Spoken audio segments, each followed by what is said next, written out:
क्या बोलता है मेरा, डेविएशंस को एनालाइज करना। एनालाइज कैसे करेंगे डेविएशंस को कि भाई जो मैंने सोची थी उससे क्या बहुत ज़्यादा डिफरेंस आ रहा है।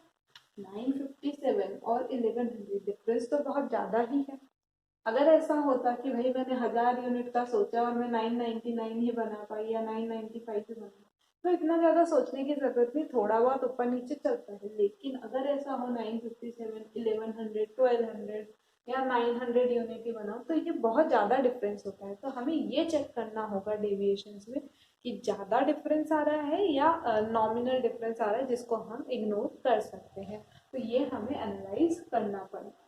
फिर फिफ्थ स्टेप होता है टेकिंग करेक्टिव मेजर्स। अब जब मुझे पता चल गया है कि भाई डिफरेंस आ रहा है तो मैं क्या करूंगी, उस गलती को सुधारने की कोशिश करूंगी। तो वही हमारा फिफ्थ स्टेप है, टेकिंग करेक्टिव मेजर्स।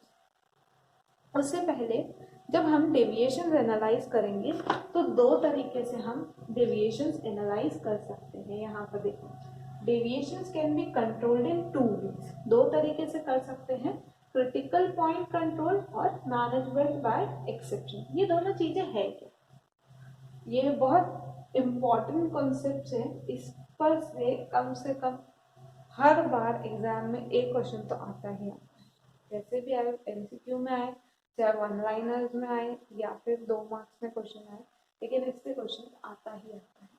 क्या है ये, तो सबसे पहला है critical point control. Critical point control, critical मतलब मेन एरिया पर कंट्रोल करना। कैसे, giving more attention to activities or departments which are more important and critical, whereas non-critical areas can be ignored. जैसे सपोज ऐसा हो तुम्हारा एग्जाम का time table आ जाए और तुम्हारी अभी तक किसी भी सब्जेक्ट की प्रिपरेशन नहीं हो रही है, अब तुम्हारे पास टाइम की कमी है, तो तुम क्या करोगे, जो मेन सब्जेक्ट्स है उन पर ज़्यादा ध्यान दोगे इंग्लिश हिंदी के कंपैरिजन में। कि इंग्लिश हिंदी तो हो जाएगी भाई, लास्ट में भी करेंगे तो हो जाएगी जैसे तैसे, लेकिन जो मेन सब्जेक्ट्स है उन पर ज़्यादा ध्यान दिया जाएगा। तो वही हमारा क्रिटिकल पॉइंट कंट्रोल बोलता है कि भाई जो एक्टिविटीज़ हमारी ऑर्गेनाइजेशन के लिए इम्पॉर्टेंट है, जिन एक्टिविटीज़ का करना ज़रूरी है, उन पर ज़्यादा ध्यान दूँ, बजाय कि उन एक्टिविटीज़ पर जिनको मैं इग्नोर भी कर सकती हूँ। जो छोटी मोटी चीज़ें हैं उनको मैं इग्नोर करके भी चल सकती हूँ। तो ये होता है क्रिटिकल पॉइंट कंट्रोल। वही डेविएशन कैसे एनालाइज करेगा, तो हम क्या करेंगे, जब डेविएशन आएंगे तो दो चीज़ें देखेंगे कि भाई इस चीज़ को मैं इग्नोर कर सकती हूँ या मुझे इसको देखना ज़रूरी है, कि इसको नहीं देखूँ या इसकी वजह से डेविएशन आ रहे हैं तो गलत है, तो वो चीज़ मैं यहाँ पर देखूँगी। फिर आता है मैनेजमेंट बाय एक्सेप्शन। ये क्या है, क्या होता है कि ऐसा होता है ना कि हम बहुत सारे काम एक साथ कर रहे हैं तो कहीं ना कहीं कोई ना कोई गड़बड़ तो हो ही जाती है। इसलिए मैनेजमेंट बाय एक्सेप्शन ऐसा बोलता है कि a manager who tries to control everything may end up controlling nothing। एक मैनेजर जो सब कुछ कंट्रोल करने की कोशिश करेगा कि भाई ये भी कमी आई थी, ये भी कमी आई थी, ये क्यों आई थी, ये क्यों आई थी, ये क्यों आई थी, इन सबको करेक्ट कर, तो वो क्या होगा, अगले टाइम के टारगेट्स पूरे नहीं कर पाएगा, उसी को लेके बैठा रहेगा। तो कुछ चीज़ें ऐसी होनी चाहिए कि भाई सब कुछ कंट्रोल ना करके कुछ चीज़ों को कंट्रोल कर ले, जो कुछ हमारा टारगेट हम सेट कर ले कि इतना हुआ ठीक है उसको हम इग्नोर करेंगे, इससे ज़्यादा हुआ तो हम उसकी चिंता करेंगे। तो ऐसे केस में क्या होता है, manager should not waste his time and energy in finding solutions for minor deviation. जो छोटे मोटे डेविएशन है, जो छोटे मोटे चेंजेस हैं, उनको उनको ध्यान ना देकर कॉन्सेंट्रेट करें उन चेंजेस पर जो कि ज़्यादा है, मतलब ये उन डेविएशंस पर ज़्यादा ध्यान देने की ज़रूरत है जो कि ज़रूरत से ज़्यादा आ रहे हैं। जैसे मैंने ऐसा टारगेट जो फिक्स किया था वो फिक्स किया था 1000 यूनिट का, उसके बाद मैं एक लाइन बना दूंगी कि भाई 1010 तक का हुआ या 990 तक की जो लिमिट है इसके अंदर कुछ हुआ प्रोडक्शन, ठीक है मैं इग्नोर कर दूँ।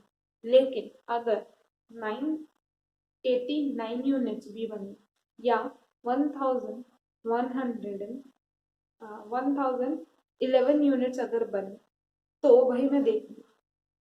इस तरीके से हम कर सकते हैं कि सारी चीजें कंट्रोल कर पाना बहुत मुश्किल होता है, इसलिए कुछ को कंट्रोल करने की हम कोशिश करेंगे। इससे क्या होता है, हमारा टाइम और एफर्ट बचेगा, बेफालतू की चीजें हम उसको साइड में रख सकते हैं।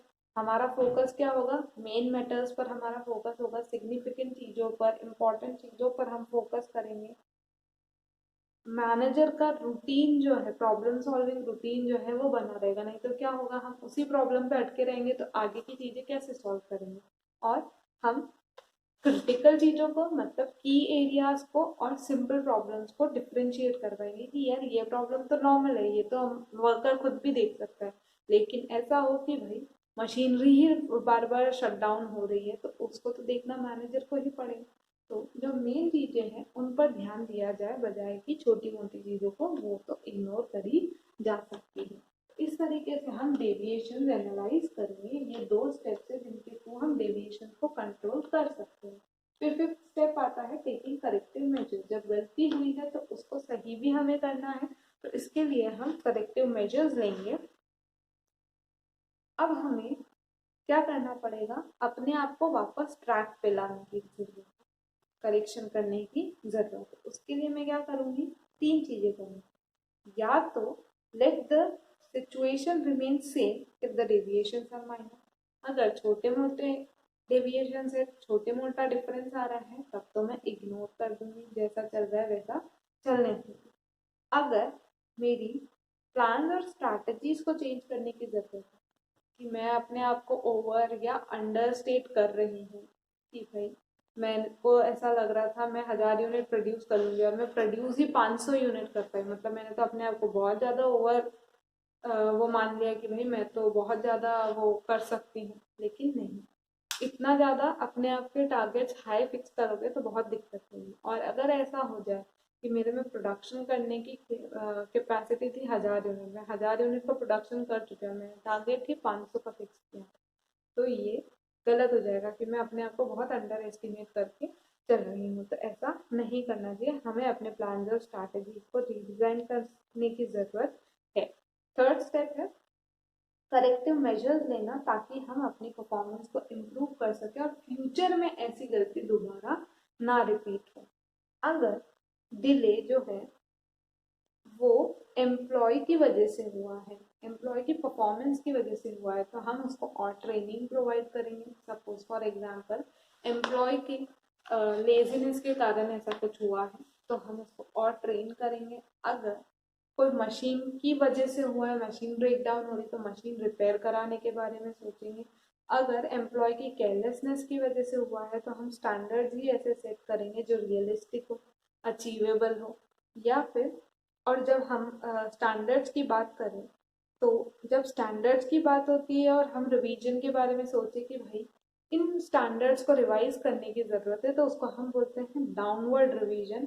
क्यों? क्योंकि इसमें हमने ऐसे स्टैंडर्ड सेट कर लिए हैं जो अचीवेबल ही नहीं है, तो अब हम उनको कम करने की कोशिश कर रहे हैं, मतलब हम डाउनवर्ड रिवीजन कर रहे हैं। और अगर हमने अपने आप को अंडर एस्टिमेट किया है तो जब हम उस चीज़ का रिवीजन करेंगे कि भाई मेरे में कैपेसिटी तो इतनी थी, मैंने कम कैपेसिटी मान के चला, मैंने स्टैंडर्ड जो सेट किए वो कम के किए, तो अब मुझे अपने आप को बढ़ाने की ज़रूरत है, उसको मैं बोलूँगी अपवर्ड रिवीजन। इस तरीके से हम करेक्टिव मेजर्स ले सकते हैं।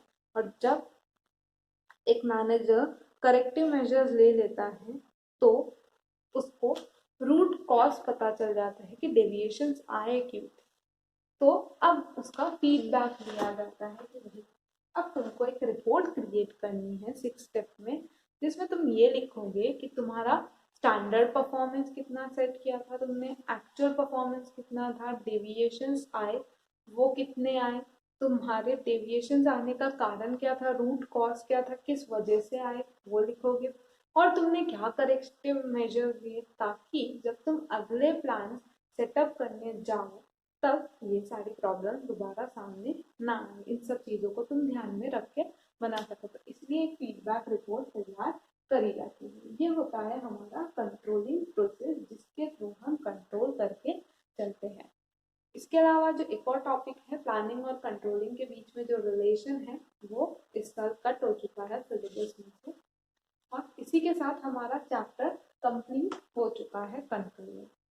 कंट्रोलिंग चैप्टर कंप्लीट होने के बाद अब आप लोगों का टास्क है कि आप लोगों को इस चैप्टर के नोट्स बनाने हैं और क्वेश्चन आंसर्स प्रिपेयर करने हैं। नेक्स्ट हमारा चैप्टर रहेगा मार्केटिंग मैनेजमेंट। हम सेक्शन बी में जा रहे हैं। सेक्शन ए हमारा कंप्लीट हो चुका है। अब हम सेक्शन बी के लेक्चर्स देखेंगे। सबसे पहले मैं मार्केटिंग मैनेजमेंट चैप्टर लूँगी। क्यों? क्योंकि हमारे प्रोजेक्ट जो है वो मार्केटिंग मैनेजमेंट का है। अगर वो तुमको ढंग से थोड़ा बहुत समझ में आ गया चैप्टर तो तुम्हारा प्रोजेक्ट बनाने में ईजी रहेगा। इसलिए अब हमारा नेक्स्ट चैप्टर मार्केटिंग